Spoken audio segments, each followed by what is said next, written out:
अस्सलाम वालेकुम dear students. Calculus and analytic geometry का एक और इम्पॉर्टेंट टॉपिक हम आज की वीडियो में डिस्कस करेंगे।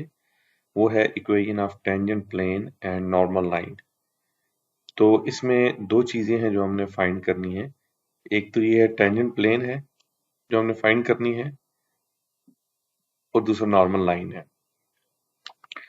तो किसी भी सरफेस के ऊपर जो प्लेन टेंजेंट होती है, मिसाल के तौर पे अगर ये एक सरफेस है तो इसके ऊपर इस तरह से एक प्लेन जो इसको एक पॉइंट पे टच करती है, ठीक है, उसको हम कहते हैं ये टेंजेंट प्लेन है। और जिस जगह पे वो टच करती है उसके ऊपर जो लाइन होती है इस तरह से, इसको हम नॉर्मल लाइन कहते हैं। तो इससे पहले मैंने इक्वेशन ऑफ प्लेन पे वीडियो की है।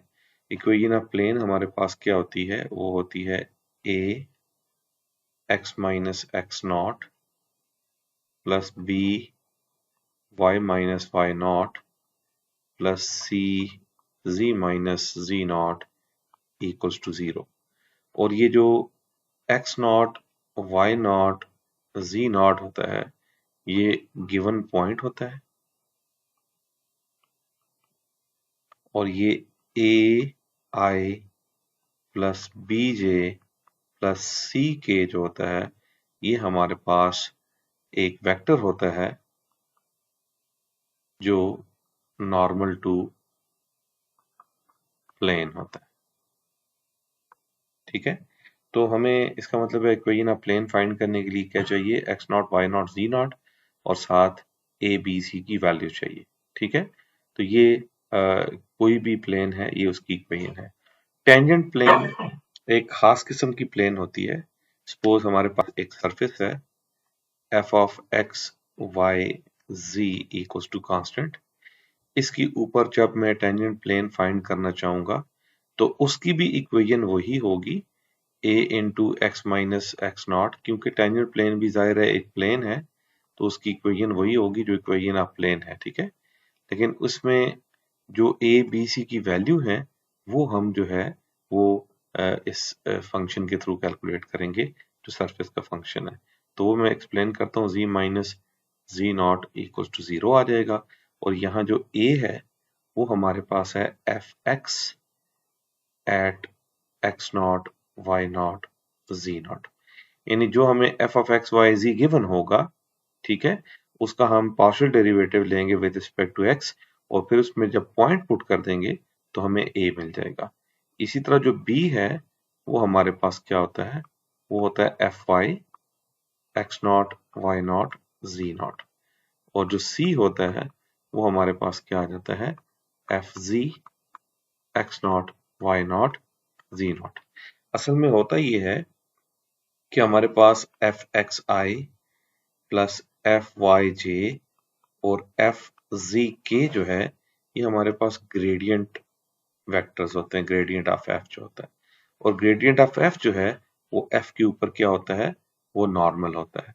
तो असल में हमें प्लेन के लिए क्या चाहिए, एक पॉइंट चाहिए X not Y not ji not, और एक वेक्टर चाहिए जो इस प्लेन के ऊपर क्या हो, नॉर्मल हो। तो वो जाहिर है वो जो ग्रेडियंट ऑफ एफ है वो इस प्लेन के ऊपर क्या होता है, नॉर्मल होता है।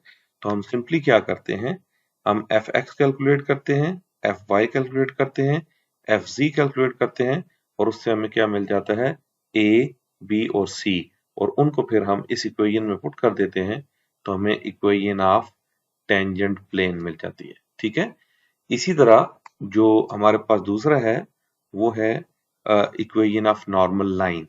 तो इक्वेशन ऑफ नॉर्मल लाइन के लिए याद रखें कि जो लाइन की हमारे पास पैरामीट्रिक फॉर्म होती है वो होती है x equals to x not plus tv1, y equals to y not plus tv2, और z equals to z not plus tv3। ठीक है, अब इसमें याद रखें कि अगर हमें एक पॉइंट गिवन है स्पेस में x not Y not ji not, और एक लाइन गिवन है या एक वेक्टर गिवन है, ठीक है, सपोज ये एक वेक्टर है हमारे पास, ठीक है, इसको मैं कह देता हूं ये v वेक्टर है, v1 i plus v2 j plus v3 के। तो जो लाइन इस पॉइंट से गुजरेगी और इस वेक्टर के पैरेलल होगी, उसकी जो इक्वेशन है वो हमारे पास इस फॉर्म में लिखी जा सकती है। यानी इक्वेशन ऑफ प्लेन के लिए भी हमें क्या चाहिए, एक पॉइंट चाहिए और एक वेक्टर चाहिए, लेकिन वो वेक्टर क्या होना चाहिए, वो परपेंडिकुलर होना चाहिए उस प्लेन के जिसकी इक्वेशन हम फाइंड कर रहे हैं। और इक्वेशन ऑफ लाइन में भी हमें क्या चाहिए, एक पॉइंट चाहिए और एक वेक्टर चाहिए, लेकिन ये वेक्टर क्या होना चाहिए, ये पैरेलल होना चाहिए उस लाइन के जिस लाइन की इक्वेशन हम कैलकुलेट कर रहे हैं। तो जब हम प्लेन की बात करते हैं, उस प्लेन के ऊपर जब हम नॉर्मल ड्रॉ करते हैं, ठीक है, तो ये जो नॉर्मल होगा ये एक्स नॉट, वाई नॉट और जी नॉट से पास कर रहा होगा। तो इसी नॉर्मल की डायरेक्शन में अगर मैं एक लाइन की इक्वेशन बना लूं यूं, तो वो हमारी इक्वेशन ऑफ नॉर्मल होगी। ठीक है, तो इसका मतलब ये है कि अब ये जो V1 है, V2 है और V3 है, ये सिंपली हमारे पास किसकी इक्वल हो जाएंगे, A, B और C के। यानी ये A, B, C वही हैं जो यहाँ पर हमने किसकी मदद से कैलकुलेट किए थे, ग्रेडियंट की मदद से कैलकुलेट किए थे। क्योंकि टेंजेंट प्लेन के ऊपर जो इस तरह से लाइन जाएगी वही हम क्या कहते हैं, नॉर्मल लाइन को कहते हैं। तो मैं अब इन शॉर्ट आपको बता देता हूं पहले, और फिर एक एग्जांपल बताता हूं। ये जो इक्वेशन ऑफ टेंजेंट प्लेन है वो मेरे पास होगी ए, मैं इसको कलर चेंज कर लूं, a into x minus x naught plus b into y minus y naught plus c into z minus z naught equal to 0। ये है इक्वेशन ऑफ टेंजेंट प्लेन।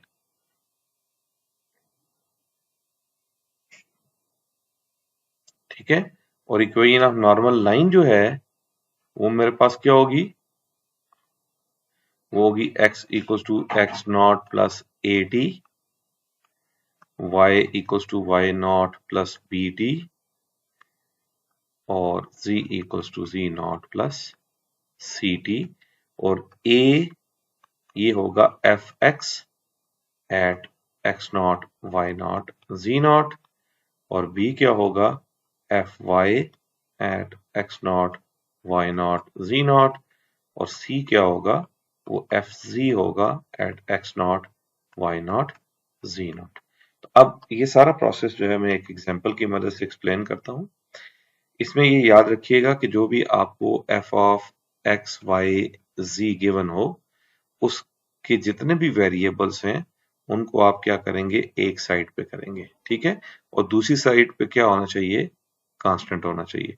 तो ये आ जाएगा F of x Y Z, ये हमारे पास आ जाएगा X square plus Y square plus Z minus 9।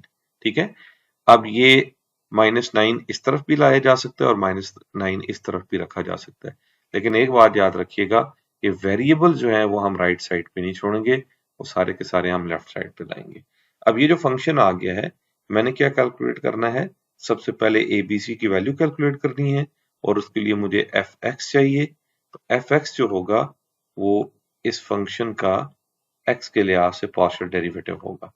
तो ये पार्शियल डेरिवेटिव जब मैं कैलकुलेट करूंगा तो ये मेरे पास 2x आ जाएगा, और जब मैं a की वैल्यू लिखूंगा तो वो आएगा F x at the given point, और ये जो पॉइंट है ये मेरे पास x नॉट, y नॉट और z नॉट की वैल्यूज हैं। तो मैं इसमें 1 2 4 पुट करता हूँ, तो जहां जहां x है वहां पुट हो जाएगा 1, जहां y है वहां 2 और जहां z है वहां 4।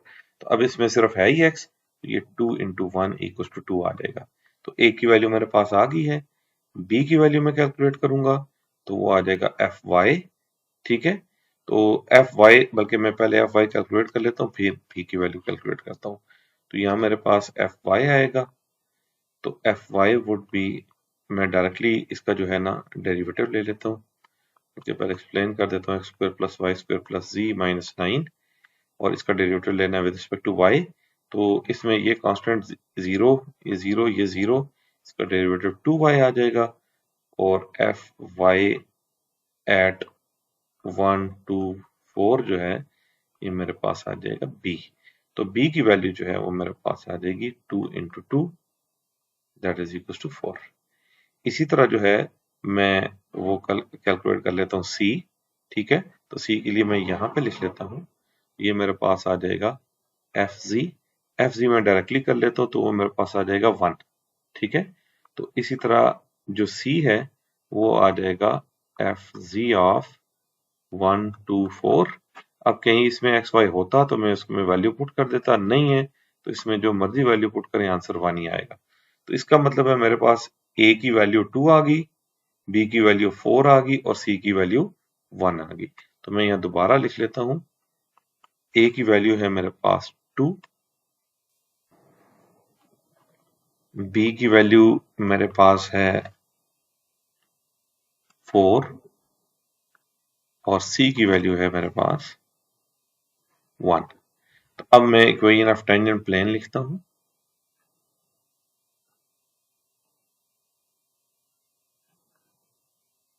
वैसे पॉइंट भी शायद लिख लेता हूँ, पॉइंट मेरे पास है 1 2 4। ठीक है, 1 2 4। तो ये असल में x0 होगा, ये y0 होगा और ये z0 होगा। तो इक्वेशन ऑफ टेंजेंट प्लेन क्या होती है हमारे पास, a x minus x0 plus b y minus y0 plus c z minus z0 equals to 0। तो अब मैं इसमें वैल्यू पुट कर देता हूँ, तो ये 2 × x माइनस 1 प्लस b की जगह 4 आएगा, y माइनस 2 प्लस c की जगह 1 आएगा और z माइनस 4 इक्वल टू 0 आएगा। इसको सिंप्लीफाई कर लें तो तब भी ठीक है, अदरवाइज ये इसी फॉर्म में आपका आंसर होगा। अब जो इक्वेशन ऑफ नॉर्मल लाइन है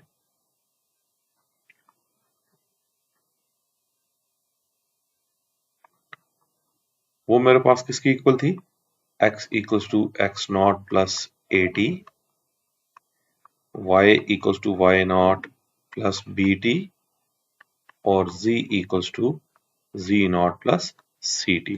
तो मैं वैल्यू पुट कर देता हूँ, ये आ जाएगा x equals to 1 plus 2t, y equals to 2 plus 4t और z इक्वल्स टू z0 हमारे पास क्या 4 प्लस c कितना है 1t। तो ये हमारे पास इक्वेशन ऑफ नॉर्मल आएगी, नॉर्मल लाइन। तो इस तरीके से आप जो है ना इक्वेशन ऑफ टेंजेंट प्लेन और नॉर्मल लाइन जो है वो किसी भी surface f of x y z equals to constant पे फाइंड आउट कर सकते हैं। इंशाल्लाह ताला नेक्स्ट वीडियो में नेक्स्ट टॉपिक के साथ हाजिर हूँगा। तब तक के लिए मुझे इजाजत दीजिएगा। अल्लाह हाफिज।